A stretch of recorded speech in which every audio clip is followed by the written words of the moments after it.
What's up, everybody? I'm Dr. Jordan Weber, and we're going to go over shoulder mobility today. We're going to talk about the glenohumeral joint and the scapula, and together in and around the neck, we'll talk about the different things that you can do to get your shoulders situated and to see where your shoulders are at. So first, you can start kneeling or you can stand, either or.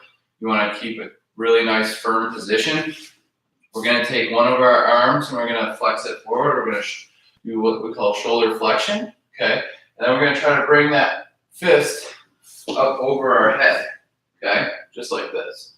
Now notice that if your lower back arches, okay? If your lower back arches, that means wherever you begin to arch, that's where your shoulder flexion, that's how much range you actually have. So if you go back here and you start arching your back, then really your shoulder flexion is probably right here. So see where your lower back starts to move. So for me, I don't think I move too much, but I'm going to hold here. While I'm holding here, I'm going to squeeze my other fist. Hold right here. Then what we're going to do is take an inhale. We're going to squeeze all our stomach. We're going to squeeze everything. Our palm is going to be facing in. Then we're going to start turning our palm out and turn the biceps forward. So notice that the biceps is backwards. Now biceps starts to turn forward. As the biceps turns forward, we're going to reach all the way back. But we're not going to open up our chest. We're going to reach back. As we reach back, we're going to keep internally rotating our shoulder. So at the very end, the back of the hand is next to the side. Notice that my shoulder went forward. So I'm going to try to keep everything nice and straight. Take an inhale, keep the air low. Extension. This time I'm going to go ahead and rotate the arm out. I'm wringing out the sponge, reach back, forward, and down. Let's try the other side. Okay. Shoulder flexion. Bicep turns forward, reach back. Back of the hand next to the side. Extension, wrap the bicep back, all the way up, all the way forward. Now during this time, I'm trying to keep my head over my spine. I'm not letting my head go forward. I'm trying to keep everything still. Now if this hurts your knees or toes, like I said before, you can always do this standing. So we're going to do both arms one more time, or both shoulders one more time. Shoulder flexion. Bicep turns forward as you reach back. Back of the hand next to the side. Reach back. Turn the arm all the way forward and down. We'll get the other side. Shoulder flexion. Internal rotation. As you reach back, extension. Extension, external rotation, reach up, forward, and down, okay?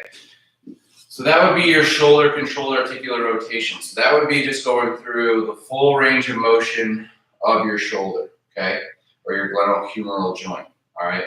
Now to begin to expand space or to increase the strength of that joint, we can increase the irradiation.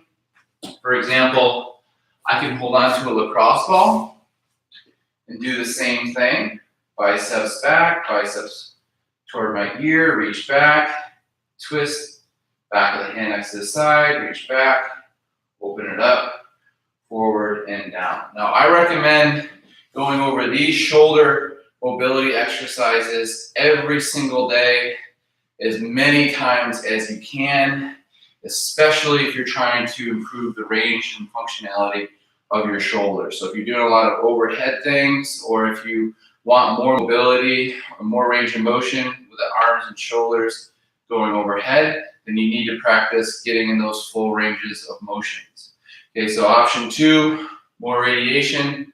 Okay, you could add a wrist weight as you do it, or you could even hold on to a dumbbell during this controlled articular rotation. So those will be different levels that you could perform for the glenohumeral joint.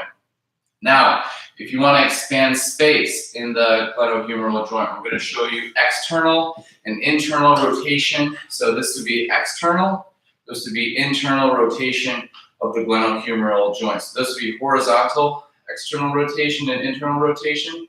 This would be shoulder abduction, external rotation, and internal rotation. Okay, I'm going to show you how to expand space. What you're going to need is a TRX strap or a ring strap. Just make sure that it's not a bungee cord, okay? So it's not, there's no slack here. What I'm gonna do is line my body up. My elbow is at a 90-degree angle. And what I'm going to do is just begin to kind of passively stretch in this position, okay? So I'm kind of bringing my hips back as I passively stretch into this position.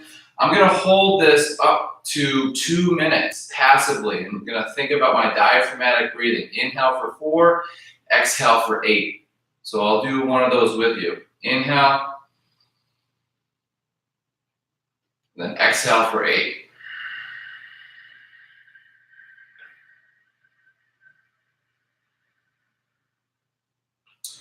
So that's about 15 seconds of effort right there. And you're gonna do that 4 to 6 times before you go into your PALS effort or your progressive angular isometric load.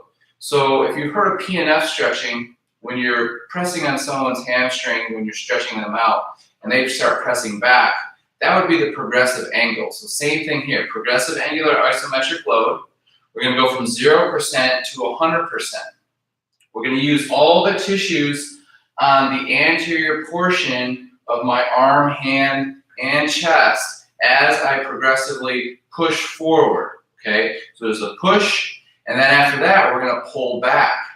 And notice that the slack is given out, okay? Slack is here, pushing forward, PALS effort, rails effort, or regressive angular isometric load, we're going to reach back in external rotation. So going further into external rotation for my rails, and then going into internal rotation for my PALS. So I'm going to set up passively, like I said, 0 to 2 minutes. Inhale for 4, exhale for 8.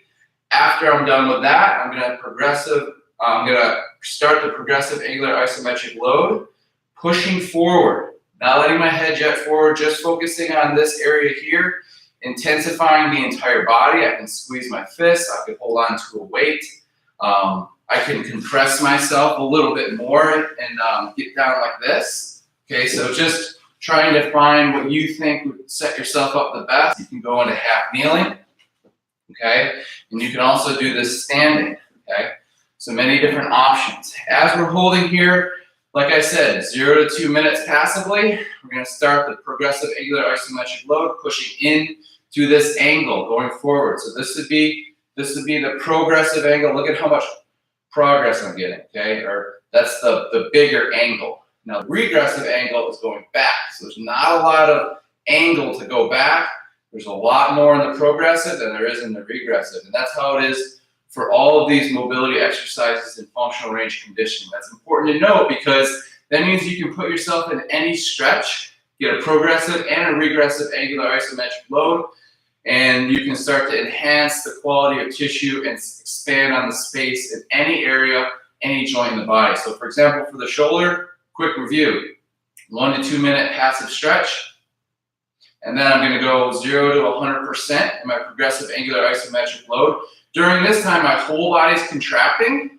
I'm going from 0%, 1%, 2%, 3%, 4%, 5%, all the way to 100%. Once I hit 100% effort, I'm gonna hold it for about 10 seconds. After I hold that for 10 seconds, I'm gonna go into my regressive angular isometric load. I'm gonna hold that upwards to 15 seconds, keep the whole body irradiated, and then once I'm done with that, I'm gonna go into my newly acquired range, which I should have maybe about 10 to 15 degrees at most, and then it'll start plateauing, okay? So I would do that on both sides of the shoulder, or both arms, both shoulders. And this would be your PALS and rails for external rotation of the glenohumeral joint. I'm gonna quickly go over that one more time. So external rotation of the glenohumeral joint, I'm gonna sit here passively 1 to 2 minutes. After 1 to 2 minutes, I'm going to push forward into my progressive angular isometric load. As I'm pushing forward, I'm irradiating throughout my entire body. After I do that, from 0 to 100%, I'm going to go to my regressive angular isometric load, upwards of 15 seconds, and then I'm going to go back to my passive stretch. Remember, diaphragmatic breathing while you're holding that passive stretch in the beginning, and then irradiation during PALs and rails, 0 to 100% PALs, and then hold 10 seconds, and then rails, 15 to 20 second hold, and then go back to your passive stretch with your diaphragmatic breathing. So that's external rotation, PALs and rails of your glenohumeral joint. Now, if you're going for internal rotation of the glenohumeral joint, you're going to need a yoga block. You can use a medicine ball. You can use a couple mats stacked up, but you want to give your head a little bit of comfort here, okay? So what you're going to do is you can put your head on the medicine ball like this, or you can use your yoga block just like this. Notice that I'm going to scoop the legs here. I'm going to start vertically here, and then I'm going to bring my legs in about almost 90 degrees, but not 90. I would say about, I don't know, I would say this is about a 40 to 50 degree angle here. From here, what I'm going to, no, this is about a 90 degree angle, maybe 100. But then I'm going to extend my shoulder out, my hand in front of my shoulder, and then come down about 10 degrees. Bend my elbow, and then I'm going to lock down, and I'm going to pull, or I'm going to start stretching my wrist toward my belt buckle. Okay, so this is internal rotation. External rotation, internal rotation. Okay, so I'm going to start going toward my belt buckle or my waistline in this position. This is going to be my passive stretch. I'm going to hold this upwards of 2 minutes. Okay, diaphragmatic breathing while I'm doing that, letting the central nervous system know that it's okay to be in this position before activating the tissue. So not just getting into this position, activating the tissue without neurological control. So make sure that you do that first. So 1, progressive angular isometric load after your passive stretch, 0 to 100%, and then your regressive angular isometric load. So if this is your progressive angular isometric load, your regressive would be going down. So that's the tinier angle. Okay, you don't have a lot of room in your regressive angular isometric load. You're going further into the stretch in your rails contraction. Your PALS contraction, you're going the opposite way. So again, passive stretch, 0 to 2 minutes, hold right here. Diaphragmatic breathing. Then begin your PALS effort, 0 to 100%. Safest, greatest effort, hold that for 10 seconds. After your safest and greatest effort, you go to your rails contraction. We're just going deeper into the stretch. Keep your radiation high as you go more into internal rotation, and then you go into your passive stretch and hold here and relax. Okay, I'm gonna try that on the other side. I'll just split my body over just like that. Rest my head, hand in line with my shoulders, scoop my feet, bend my elbow, wrist toward the belt buckle. I'm holding on nice and tight here. I'm keeping my wrists flat. I'm not letting my wrists extend or flex. Okay, I can squeeze my fist, that helps. Keeping my legs locked, quads are tight. Hold this passive stretch, diaphragmatic breathing, 0 to 2 minutes. Then I'll begin my PALS contraction from 0% all the way to 100%. My whole body will begin to irradiate at around 30 to 40%, and then from 40 to 100%, I'm going to begin to recruit as much muscle as I can throughout the entire body to go deeper into my progressive angular isometric load using isometric contractions here. So I'm trying to go out of this position in my progressive angle from 0 to 100%. I'm going to hold 100% up to 10 seconds, and then after that, I'm going to let go of the lock, and I'm just going to try to go deeper into the stretch into internal rotation of the glenohumeral joint, just like that, and then I'm going to go back to that passive stretch. Okay, so that would be your internal rotation sleeper stretch for your glenohumeral joint, and then your external rotation would be using the ring and the contraption over there. So again, that's shoulder mobility. We started off with the controlled articular rotations of the glenohumeral joint. After that, went into external rotation of the glenohumeral joint, and then we went into internal rotation of the glenohumeral joint.